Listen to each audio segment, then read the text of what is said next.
What's going on, YouTube? It's your boy, Southern Cal. I am one half of that No Gloves podcast. Shout out to my co-host, 9 Milli Mills.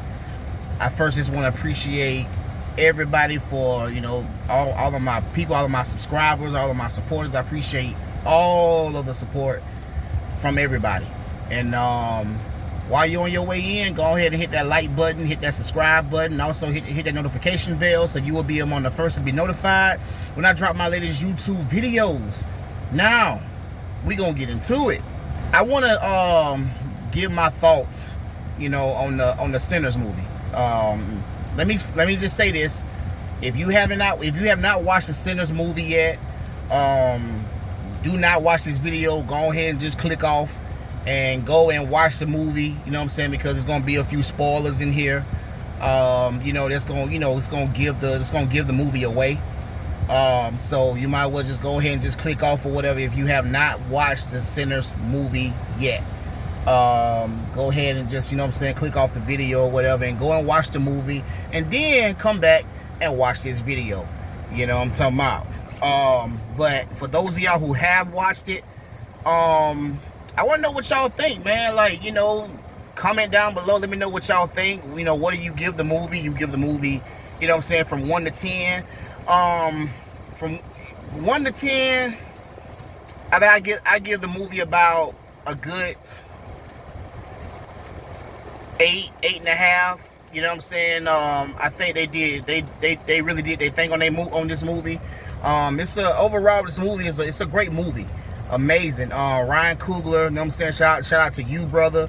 Shout out to the homie Michael B. Jordan. He was badass in this movie. And I think they did an amazing job of, getting the message across that they were trying to, the message that they were trying to get across. I think they really truly delivered, a really good message, for this movie. And you might have to go and you might have to go back and, watch the movie a couple times, just to get a few things. I know I did.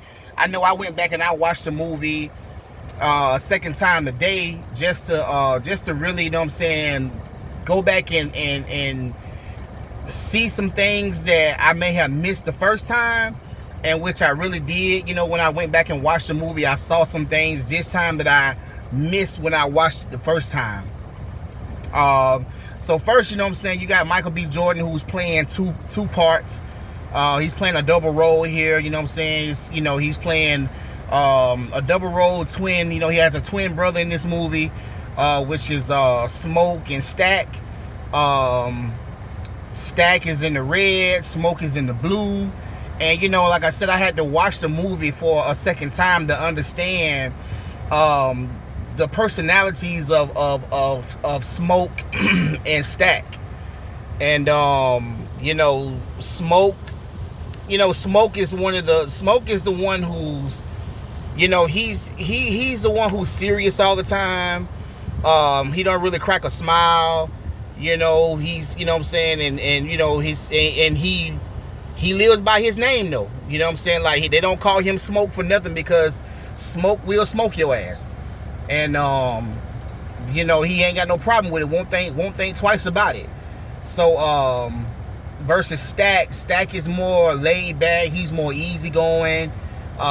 He's smiling a lot. He's interacting with people, this and that. And but don't get it twisted. Stack is about that life too. And they have very different personalities. And they were from Mississippi. And also, I want to say that, Smoke and Stack, their appearance, they both have a different view about their appearances as well. So like, Stack, he's very, very self-conscious. He's extremely self-conscious about his appearance, and how he dresses, and what he looks like when he's out in public. Versus Smoke. Smoke's a little, he's a little less self-conscious about his appearance, and and how he looks in public. Smoke is you know, he's a little less self-conscious, a little less self-conscious when it comes to his appearance. But they both, you know what I'm saying, but they both complement each other. And you know, in that brother's love, that brother's love goes very, very deep, very deep. And you know, so they from Mississippi, two twin brothers from Mississippi, but they moved to Chicago. But they decided to move from Chicago back to Mississippi, back to their hometown to start their own club, a juke joint, which that's what they called it back then. They called it a juke joint back then. And you know, they called it Club Juke. And so, you know, them boys had money, them boys had they had alcohol. They pretty much came with it. So they got some people on their team. They got Big Cornbread to watch the door. He's very underrated. You got a lot of underrated. You got some underrated people in this movie, man. Like some really underrated actors in this movie, like Omar Miller. You know what I'm saying? He plays the role of Cornbread. He's very underrated. Delroy Lindo, like he's another one who's very underrated, man. He don't get the credit he deserves. You know what I'm saying? So you got some people in this movie who are very underrated and who don't get the credit that they deserve, man. So shout out to them. You know what I'm saying? Shout out to Omar Miller. Shout out to the OG Delroy. But you know, but they grab Cornbread. They, you know what I'm saying, they grab a lot of people to be on the staff, and you know, to start to start their juke joint. But then here comes the villain of the movie, which is Remick. And the guy who plays Remick, man, he did a phenomenal job. And he's a vampire, and you know, he shows up like kind of like, you know what I'm saying, kind of like halfway through the movie he shows up.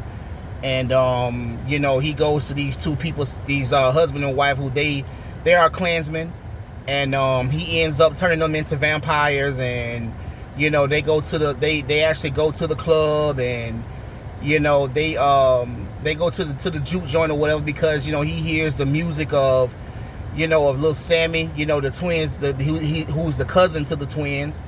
And you know, he can play that guitar, he can sing, you know what I'm saying, the boy's musical.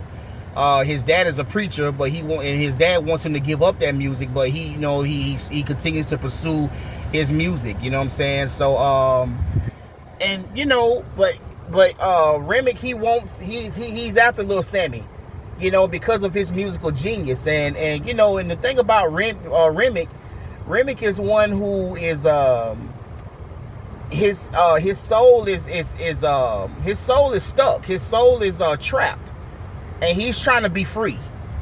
And he knew that he could do it through Sammy's music. You know what I'm saying? It could free him, and to get back to, you know, where he belongs. And I think the way I look at Remick's character in the movie, I look at it from a standpoint of, you know, his soul is trapped. He's trying to get back to his heritage. He's trying to get back to where he was, but he wants to bring people with them, the people who weren't accepted, because you know, this is the time, this movie was set in a time of Jim Crow. If y'all don't know, you know, what Jim Crow is, I could do another blog on Jim Crow, about Jim Crow. But this was, you know, or you could go and look it up yourself. But this is the time of the Jim Crow era, you know what I'm saying, where blacks definitely was not accepted. Indians, you know, Irish people, none of these people were accepted around that time. But especially blacks. And Remick, you know, he understood that these people weren't accepted, so he wanted to make it a way to where everybody's together and they can all be in perfect harmony, you know, at the same time. You know what I'm saying? And that's the way I feel. So it kind of makes you sympathize with the villain, and that's what I like about Ryan Coogler. His I like that about him. You know what I'm saying? He, you know, the fact that he wants to. The fact that Ryan Coogler, he makes most of his movies are where you can sympathize with the victim. Like with Black Panther, you know what I'm saying, you can sympathize with Killmonger, played by Michael B. Jordan. You know what I'm saying, you can sympathize with the victim. And so, you know, it's one of those type of deals, man. But I think this is a phenomenal movie, man. I think this is a phenomenal movie, and I think y'all should really, you know what I'm saying, really go ahead and check the movie out. If you haven't, and I think it'll take you along for a good ride, man. And you know, so I like I said, it's a phenomenal job on both ends. So, but y'all go off in the comments and let me know what y'all think about it. Let's talk, man. Let's talk in the comments. Let me know what y'all think. What do y'all score the movie? You know what I'm saying? You know, 1 to 10. Let me know what y'all think about it, man. And this your boy Southern Cal. I'm gonna get at y'all later. All right, gone. Oh yeah, one more thing about this movie.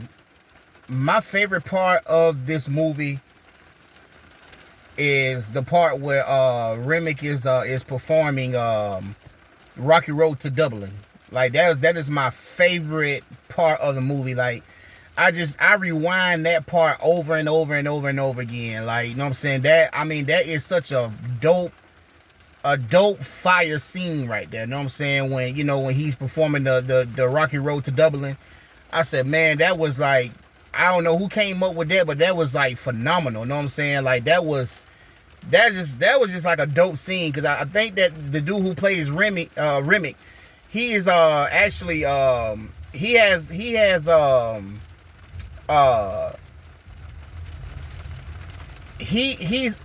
part Irish.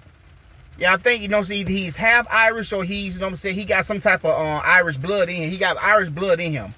And he's already a huge fan of the Irish culture, so which is why he was able to do, you know what I'm saying, to do that part so good. And plus, man, his footwork was crazy in that movie, man. Like that is like I said, that is the best part of the movie in my opinion. Like that movie, like that scene is fire. But I just wanted to say that though. But again, go off in the comments. Let me know what y'all think about this movie, man. What do y'all rate it? You know what I'm saying? And yeah, man. All right.